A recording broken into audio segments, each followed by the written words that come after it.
साधु साधु। नमो बुद्धाय। श्रद्धावान उपासक उपासिका और श्रद्धावान बच्चे, आज भी हम आप सभी लोगों को एक सुंदर सा कहानी सुनाने के लिए जा रहे हैं। तो आज हम आप सभी लोगों को सुनाएंगे सेरी वाणिज्य जातक। जातक का नाम क्या है? सेरी वाणिज्य जातक। ये भी भगवान बुद्ध जी के एक जन्म के बारे में ही है। तो ऐसे कहानी सुनने से हमें पता चलता है कि भगवान बुद्ध जी भी संसार में कितने परेशानियों के बीच में, दुख पीड़ा समस्याओं के बीच में ये इतना दूर आ रहे थे। तो इससे भगवान बुद्ध की श्रावक हुए आप सभी बच्चों को भी वो जीवन बिताने के तरीके के बारे में थोड़ा कुछ अंदाजा आप लोग लगा सकते हैं कि परेशानी तो हम भी क्या करना चाहिए। हमारे भगवान बुद्ध जी भी वो इतने परेशानी सहन करके प्रॉब्लम का सामना करते हुए आगे आ रहे थे। तो शेरवानी जातक में भी तथागत भगवान बुद्ध जी उस समय एक बिजनेस फैमिली में जन्म लिया था। कौन से फैमिली में? ओ, बिजनेस करने वाले। कौन से बिजनेस था ये? भगवान बुद्ध जी उस समय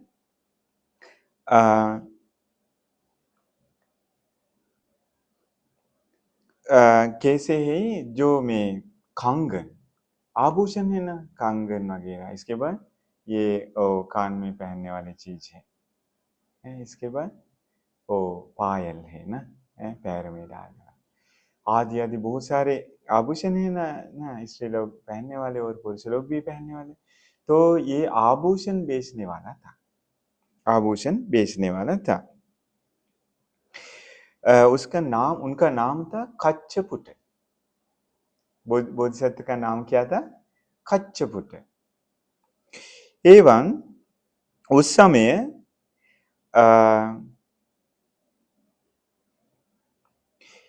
और एक इस प्रकार का ही एक बिजनेसमैन था, उसका नाम था सेरिव।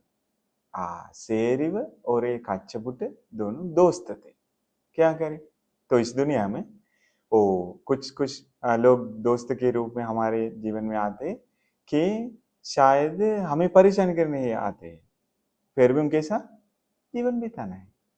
कोई ऑप्शन नहीं होंगे शायद। तो ये हमारे बोधिसत्व जी, नाम क्या था? कच्छपुट। शेरव अपने दोस्त के साथ आभूषण हो सकता है इमिटेशन चीज, सोने के नहीं, इधर इधर भी आते ना घर के सामने आते ना वैसे। तो ये सब आभूषण लेकर के दूर तक चले गए गांव में, एक गांव में जाकर बेचने के लिए। इसके बाद एक गांव में आ गए। वो गांव में आने के बाद दोनों आपस में ऐसी बातचीत की कि मैं गांव के एक आधा कवर करूंगा, आप दूसरा आधा कवर कर लीजिए। बाद में आप मैं जहां गए थे वहां भी जाइए, मैं बाद में आप जहां गए थे उधर भी जाऊंगा। ऐसे करके हम दोनों पूरा गांव में बेचेंगे, सामान बेचेंगे। ऐसे करके बातचीत हुई। तो बातचीत सही है ना? हाँ। इसके बाद ये दोनों सामान बेचने के लिए जाते जाते समय ऐसा एक घर था। पहले वो लोग, घर में रहने वाले लोग पहले बहुत धनवान थे। आजकल भी ऐसा होता है, उस समय भी ऐसे हुआ करता था कि धनवान लोग भी कुछ परेशानी, एक के ऊपर परेशानी आने की वजह से क्या होते हैं? गरीब बन जाता है, गरीब बन जाता है। याद कीजिए कोरोना के समय ना, कोरोना के समय मम्मी पापा भी चले गए हैं, तो बड़े भाई बहन भी चले गए हैं, तो बच्चों की हालत क्या होगा? पूरा गरीब बन जाता है ना। तो वैसे कुछ ना कुछ कारण की वजह से फैमिली में पूरा गरीब बन गया। अभी सिर्फ घर पे दादी माँ और छोटी सी, आप लोग जैसे छोटी सी एक बच्ची रहती थी इस घर पे। लेकिन एक सेठ जी का घर था पहले। ये जो सेरिव सेरिव मतलब बच्चे देवदत्त। आजकल बागमती के समय देवदत्त, बागमती को जिसने बहुत परेशान किए, देवदत्त उस समय शेरव बनकर जन्म लिया था। तो उस समय भी वो बुरा ही था। तो शेरव उस घर पे आए पहले पहले। आने के बाद घर पे छोटी बच्ची ये कंगन वगैरह देखकर आवाज सुन करके रोने लगी। अने दादी माँ, मुझे भी एक दे दो ना, मुझे भी एक करके दे दो ना, बहुत सुंदर कंगन है मेरे पास ना, ये करके रोने लगी। ये बच्ची की रोना सुनकर दादी माँ ने क्या किया है, ओ किचन के स्टोर रूम में जाकर पुराने हुए एक थाली निकाली, बहुत पुरानी हुई थाली निकाल करके लेकर आए। ले आकर वो बिजनेसमैन शेरव को दे दिया, दिखाया कि अरे बच्चों, ये हमारे पास तो अभी कुछ भी नहीं है, फिर भी ये थाली आप अपने पास रखकर एक कंगन ये बच्ची को दे दीजिए करके मांगा।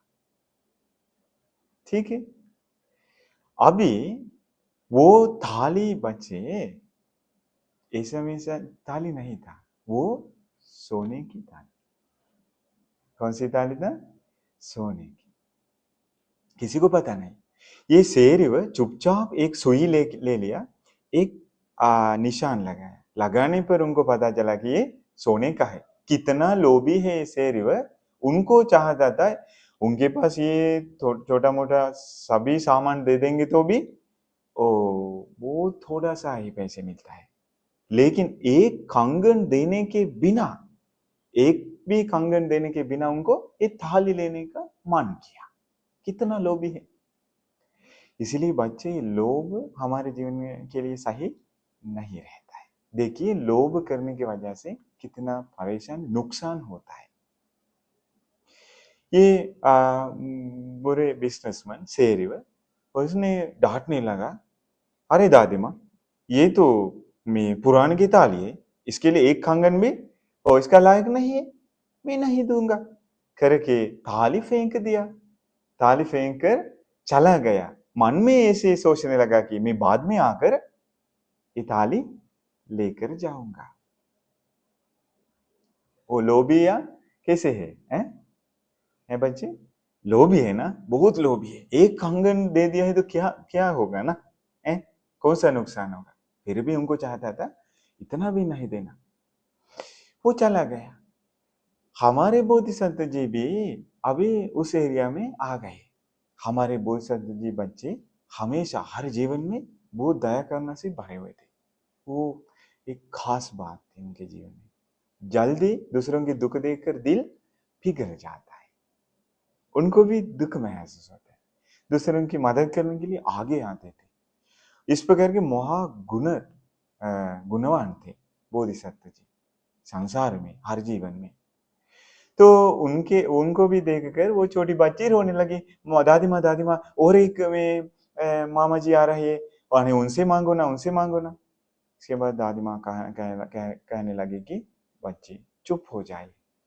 पहला आदमी ने किया कि आपको मालूम है ना, ये थाली के साथ कुछ नहीं मिलता है, तो इसलिए नहीं नहीं नहीं नहीं दादी माँ, ये मामा जी तो बहुत अच्छा दिख रहा है, चेहरे में अच्छे दिख रहे हैं, उनको बुलाए ना, उनको बुलाए ना। दादी माँ उनको बुलाए। अभी कौन घर पे आ रहा है? खच्चर हमारे बोधिसत्व जी, वो भी बिजनेसमैन, वो भी आ गए। आकर बैठ गए बातचीत करने। दादी माँ, क्या बात है, आपको क्या चाहिए, ये बच्ची क्यों रो रही है? उन्होंने कहा, अरे अरे अरे बेटा, ये बच्ची ये कंगन वगैरह ये आभूषण देख कर रो रही है, मांग रही है। क्या बात है दादी माँ, हम दे देंगे। नहीं बच्चे, हमारे पास पैसे तो नहीं है, फिर भी एक थाली है। पहला एक बिजनेस में आया, वो तो ये फेंक करके चला गया। अरे आप कृपा करके एक कंगन बच्चे के लिए दे दो। हमारे बोधिसत्व जी भी सुई ले लिया, क्योंकि उस समय पुराने के समय वो सोने का या नहीं या चांदी की करके देखने के लिए वो सुई से निशान लगा। तो निशान लगाने पर क्या क्या महसूस हुआ? वो सोने का थाली। बोधिसत्व ने सीधा उनके सामने बताया, दादी माँ, ये तो छोटी मोटी ताली नहीं है, ये सोने की ताली है। इसके लिए जितना भी आभूषण वस्तु पैसे मेरे पास है सब कुछ आपको दे दो, फिर भी इसके बराबर नहीं नहीं होता है। इसका कीमत 1 लाख सोने के सिक्के है। आजकल तो करोड़ों करोड़ों के। इसके बाद दादी माँ कहने लगी कि बेटा, आपके गुण के वजह से, आपके अच्छे गुण की वजह से ये सोना बन गया होंगे। अरे हमें क्या बात है, आप यो आपके पास रख दो, कुछ कंगन हमारे लिए दे दो बस।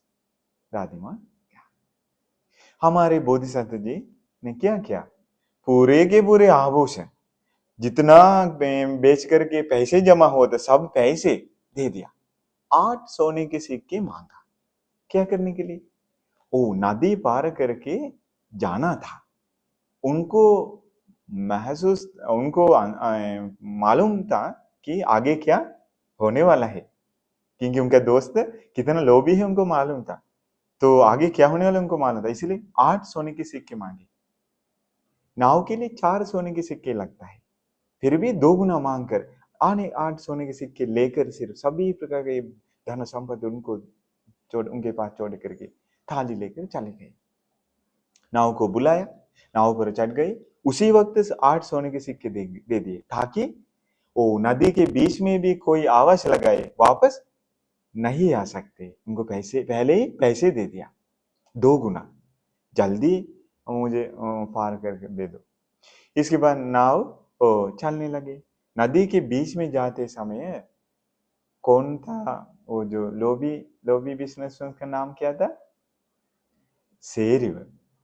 शेरिव वापस चुपचाप घर पे आए, आकर पूछने लगे दादी माँ वो थाली दे दो, छोटा सा कुछ दे देंगे करके पूछने लगे। पूछने पर दादी माँ कहने लगे तू तू तू जा, ओ तू जाकर एक अच्छा बेटा आया बेचने के लिए, बेचने वाला, उससे सीख लो कैसे बिजनेस करना है। उन्होंने अपने सारे के सारे सामान मेरे पास रखकर सोने का थाली लेकर गए, वो सोने का था। तो उन्हें हमें धोखा देने के लिए कोशिश किया था करके अच्छे से दादी माँ डांटा। इसके बाद ये शेरिव लोभी बिजनेसमैन, देखिए लोभ की वजह से बच्चे क्या होता है, हमारे पास जो कुछ हमें मिल गया था वो भी खो जाता है। लोभ है तो जो कुछ मिलने वाला था वो भी नहीं मिलता है, बहुत नुकसान होता है। किसकी वजह से बच्चे? लोभ की वजह से। इसलिए ये लोभ हमारे लिए सही नहीं रहता है। लोभ की वजह से हमें सच क्या है बुरे क्या है कुछ पहचान हम नहीं सकते। ये सही हो। ये शेरियों के दिल में इतना गुस्सा आया, वो एक डंडा ले लिया जिसे मार सके, मतलब हत्या कर सके। ऐसे डंडा लेकर वो उनके पास भागने लगे। इसके बाद नदी के किनारे जाते समय दूर से जा रहा है नाव, चिल्लाया वापस लेकर आओ, नाव वापस लेकर आओ, मेरी ये थाली मुझे दे दो। किसकी थाली? मेरी थाली। कैसे उनकी बन गए? लोभ की वजह से हम सामान पकड़ के रखते मेरे मेरे करके, अपने पति पत्नी बच्चे धन संपत्ति मेरे मेरे। लेकिन लोभ ज्यादा है तो उससे नुकसान होने लगता है। बहुत ज्यादा लोभ बढ़ गए तो क्या होता है बच्चे? नुकसान होता है। लोभ बहुत ज्यादा नहीं करना चाहिए। इसके मेरे ताले वापस दे दो, लेकिन नाव कभी भी वापस नहीं आया। नाव वैसे ही वो जैसे भगवान बुद्ध जी भव सागर पार करके निर्वाण तक पहुंच गए, वैसे ही वो नदी पार करके उस समय भी भगवान और बोधिसत्व जी दूसरी किनारे तक पहुंच गए। देवदत्त के मुंह से खून निकल रहा है। इतना गुस्सा किसके वजह से? लोभ की वजह से। लोभ की वजह से मन कंट्रोल नहीं कर पाया, खून निकल आया।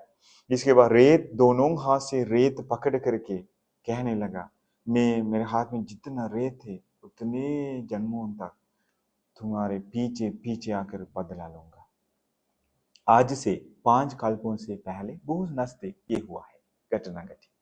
बहुत समय से पहले नहीं, 5 कल्प से पहले। असंख्य असंख्य कल्पों तक भगवान बुद्ध जी आराम से पुण्य करते हुए आए थे। 5 कल्प से पहले ये घटना घटी। इसके बाद बहुत परेशानी हुई, जन्मों जन्मों में बदला ले लिया। बोसत जी को मार डाला, उनके मम्मी पापा को मार डाला, उनके भाई को मार डाला, अनेक प्रकार के दुख दे दिया। किसने? अरे लोभी और शेर ने। तो इसीलिए बच्चे यही है कहानी। तो अंत में भगवान बुद्ध जी हमें भी बताएं इस प्रकार से आप लोग भी वो दिमाग चलाकर सही तरीके से वीर्य करेंगे तो लाभ भी प्राप्त कर सकते। तो बहुत लोभी बनकर रहेंगे तो क्या होता है? बहुत नुकसान होता है। तो अंत में भगवान बुद्ध ने बताइए उस समय जो कच्छपुट अच्छा बिजनेसमैन में ही था। जो लोभी बिजनेसमैन शेरिव कौन था? देवदत्त था करके भगवान बुद्ध ये कहानी हमें बताई। कहानी का नाम क्या था? शेरवानी जाकर। ठीक है। साधु साधु साधु।